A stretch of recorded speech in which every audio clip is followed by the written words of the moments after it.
Psalm 121, I think we find some hope and encouragement from David. He says, I will lift up my eyes to the hills. And then he asks a question, where does my help come from? And then he gives his answer. Well, my help comes from the Lord who made heaven and earth. See, here's the scenario. Here's what's going on. David's in Jerusalem. He's the king of Israel. And he looks up the hills. If you've ever been to Israel, surrounded by hills. And he knows that he and his people are at a disadvantage to enemies. The advantage in war is to have the upper hand, to have the heights.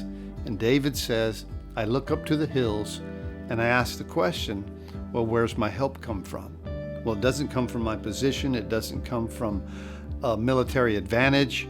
He says, my help comes from the Lord who made heaven and earth.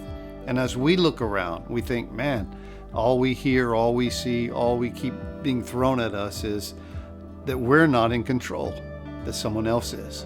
And so we have to look beyond the hills and into the heavens. And we realize that our help comes from the Lord because He made everything. He's higher than everything. So we look to Him for our help.